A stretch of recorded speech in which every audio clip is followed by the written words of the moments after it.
আজকে শ্যামাপ্রসাদ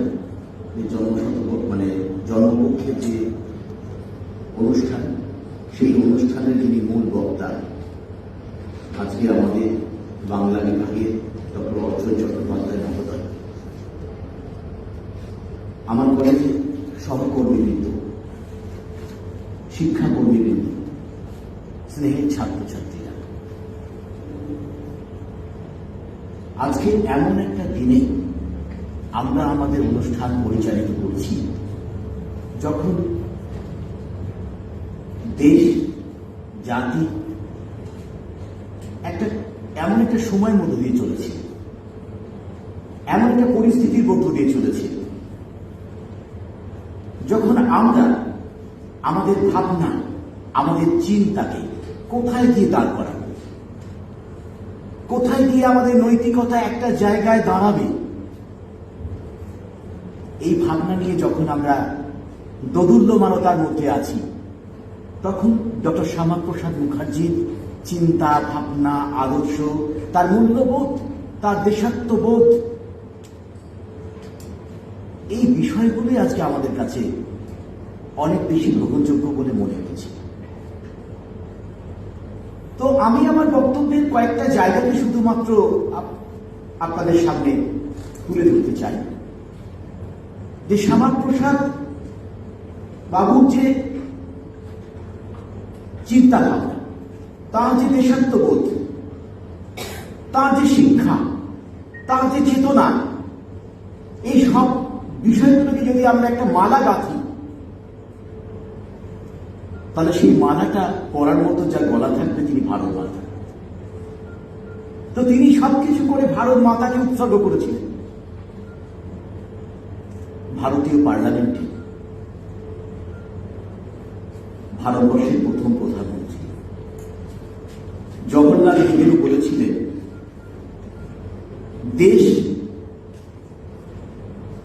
একজনকে দেখছে, জাতি একজনকে দেখছে, সমাজ একজনকে দেখছে, আমরাও রাজনৈতিক পরিমণ্ডলে একজনকে দেখছি।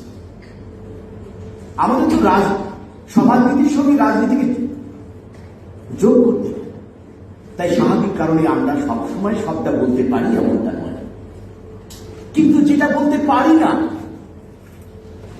সেটা অন্তরে থেকে যায়, আর যেটা বলতে পারি সেটা মানুষ দেখে কিন্তু মানুষ অনুধাবন করতে পারে না।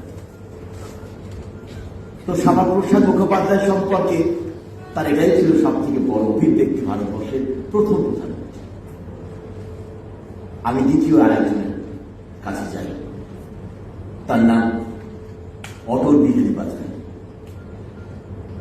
তিনি শ্যামাপ্রসাদের মৃত্যুর দিনে তিনি মারা গেছেন, মানে কবে মারা গেছেন ঠিক তার ডেটটা আমাদের কাছে এখনো পরিষ্কার নয়, কারণ আছে ইতিহাসবিদদের মধ্যে এ নিয়ে অনেক তর্কাতর্কি আছে, আমরা সেসব বিভাজনে যাব না। কিন্তু তার হচ্ছে মরদেহের সামনে বসে থেকে যিনি তার মুখটা পরিষ্কার করছিলেন, একটু তুলো নিয়ে পরিষ্কার করছিলেন। ভারতবর্ষের প্রথম প্রধানমন্ত্রী জওহরলাল নেহেরু বলেছিলেন, এই যে যাকে দেখছেন তুলো দিয়ে পরিষ্কার করছে, এই লোকটাই আগামী দিনে ভারতবর্ষের প্রধানমন্ত্রী হবে। এই কথা জওহরলাল নেহেরু বলেছে। তো সেই অটল বিহারী বাজপেয়ী পরবর্তীকালে ভারতবর্ষের প্রধানমন্ত্রী হয়েছে। তো তিনি শ্যামাপ্রসাদ মুখার্জি সম্পর্কে তিনটে কথা তার সব থেকে গুরুত্বপূর্ণ। প্রথম কথা, যদি নৈতিকভাবে রাজনীতি করতে হয়, যদি নৈতিকতার মানদণ্ডে রাজনীতি করতে হয়, তাহলে শ্যামাপ্রসাদ মুখার্জিকে অনুসরণ করতে হবে। যদি চরিত্র গঠনের রাজনীতি করতে হয়, তাহলে শ্যামাপ্রসাদ মুখার্জিকে অনুসরণ করতে হবে।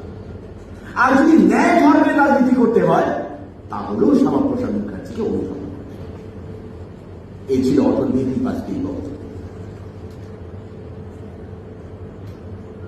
ভারতবর্ষের রাজনীতিবিদদের মধ্যে বিভিন্ন বিষয় আছে, চড়াই উতরাই যেমন জীবনের থাকে, তাদের মধ্যেও আছে অনেক অজানা জানা বিষয় ভারতীয় পার্লামেন্টের আনাচে কানাচে ঘুরে বেড়ায়। আজও পার্লামেন্টে যারা গেছেন বা যারা যান, দেখবেন ভারতীয় পার্লামেন্টের বিভিন্ন বিষয় তাদের লাইব্রেরিতে যদি গিয়ে কখনো লাইব্রেরিতে যান, গিয়ে দেখবেন শ্যামাপ্রসাদ মুখার্জি প্রচুর বই আছে তার সম্পর্কে। তো ওখানকার যিনি লাইব্রেরিয়ান, আমি একবার আমার একটি বই ভারতীয় সংসদের ব্যবস্থাপনা বইটি লেখার সময় বেশ কয়েকদিন পার্লামেন্টের লাইব্রেরিতে গিয়েছিলাম। তো তখন উনি খুব মজার ছলে বলছিলেন যে আপনারা যখন বাঙালিরা কেউ যখন আসেন এই লাইব্রেরিতে আমি খুব আনন্দিত। আমি কেন?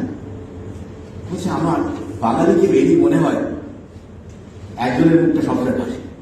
কারণ তাকে বলে দেখিনি, ছবিতে দেখেছি, কিন্তু আমি পার্লামেন্টে তাকে প্রতি মুহূর্তে অনুভব কে ডক্টর শ্যামাপ্রসাদ মুখার্জি।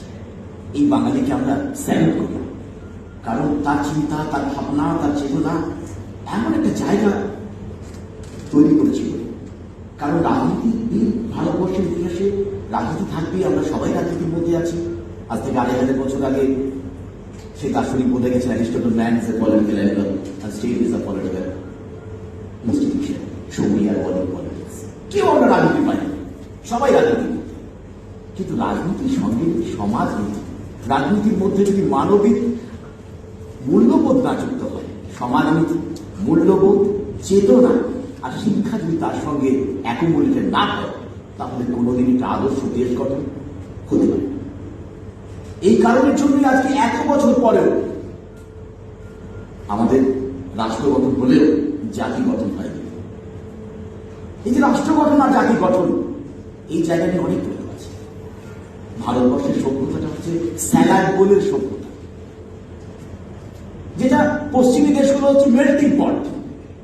একবার চা করে নিলে আর চা, চিনি, দুধকে কেউ আমরা আলাদা করতে পারি। কিন্তু ভারতবর্ষের সভ্যতাটা হচ্ছে স্যালাড বোলের সভ্যতা। অর্থাৎ আমার যদি শশাটা খেতে না ভালো লাগে আমি খাবো না, আমার যদি স্যালাডের পেঁয়াজটা খেতে ভালো না লাগে আমি তাকে বাদ দেব, কিন্তু ঐতিহ্যটা আমাকে মানতেই হবে। আর এই ঐতিহ্যের মধ্যে যেটা সব থেকে বড় বিষয় ছিল, সেটা হচ্ছে ভারত একটা এমন দেশ যেখানে সব ফুল, পাঠা, মোগল যারা এসেছে এ দেশকে তারা কেউই পদানত করতে পারেনি, নিশ্চিন্ত করতে পারেনি।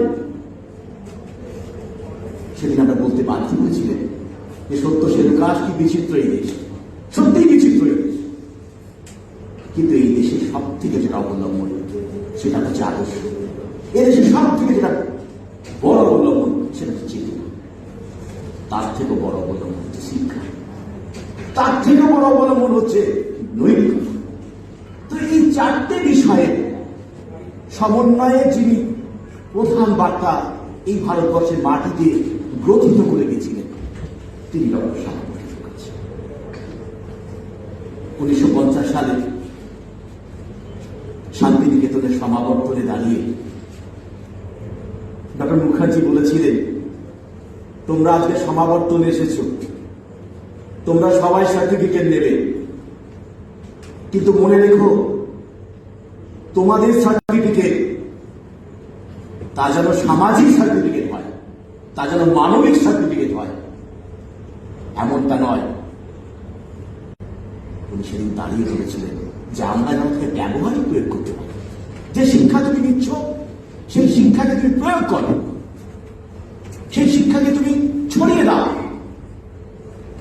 এই ভাবনা শুনে সমাবর্তনে দাঁড়িয়ে তিনি বলেছিলেন, আমরা তো শিক্ষা প্রতিষ্ঠানে দাঁড়িয়ে আছি, শিক্ষা প্রতিষ্ঠানে দাঁড়িয়ে আমার স্নেহের ছাত্রছাত্রীদের এটাই বলতে ইচ্ছা করে যে সেদিন কিন্তু এই মানুষটা যে পুঁথিগত বিদ্যার থেকেও যে আমাদের যে কার্যকরী বিদ্যা তার প্রয়োগ দরকার। তোমাদের নিশ্চয়ই হচ্ছে মনে আছে সেই কবিতার লাইন, যে নৌকা চলছে মাঝি, তুই এটা জানিস ওটা জানিস? মাঝি বলছে, না বাবু আমি এটা জানি না ওটা জানি না।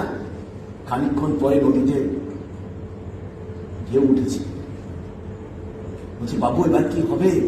বলছে কেন, আপনি সাঁতার জানেন না? বলছে না রে আমি তো সাঁতার জানি না। বলছে তোর তো শোধ আনাই বৃথা, শোধ আনাই বৃথা। এর আগে কিন্তু মাঝিকে বলছিল, মাঝি তুই কিছুই জানিস না, তোর জীবনে সবটাই ফাঁকা। তো এখন মাঝি বলছে বাবু আপনার যে শোধ আনাই বৃথা, আপনি সাঁতারই তো জানেন না।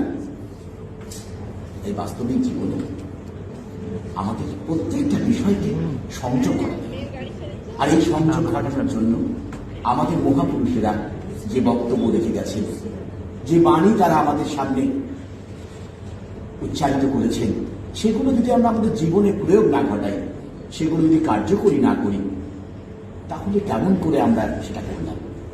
তাই আজকের দিনে দাঁড়িয়ে ডক্টর শ্যামাপ্রসাদ মুখার্জির স্মৃতিপক্ষ পালনের যে সপ্তাহ আমরা পালন করছি, শুধু তার ছবিতে মালা দিলেই হয়ে গেল? তাকে আমরা তার যে ভাবনা, তার যে চিন্তা, তার যে আদর্শ, সেগুলোকে যদি আমরা সঠিকভাবে প্রয়োগ না ঘটাই, তাহলে আমরা কেমন করে কাজ করব?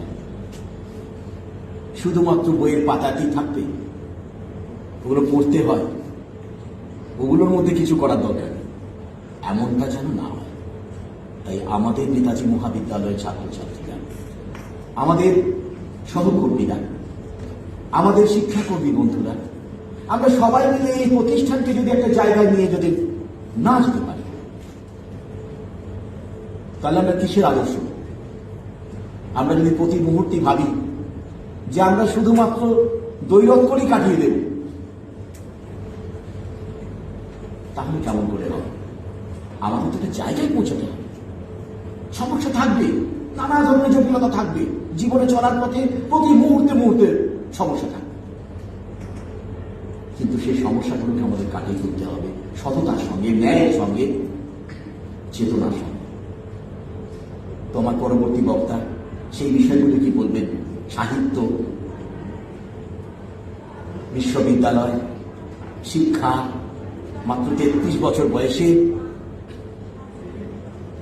যে লোকটা কলকাতা বিশ্ববিদ্যালয়ের ভাইস চ্যান্সেলর হয়েছে, ভাবো তো, একটু চিন্তা করো, মাত্র 33 ইয়ার্স, এই 33 বছর বয়সে একটা লোক কলকাতার মতো বিশ্ববিদ্যালয়, সেই বিশ্ববিদ্যালয়ের ভাইস চ্যান্সেলর হয়েছে।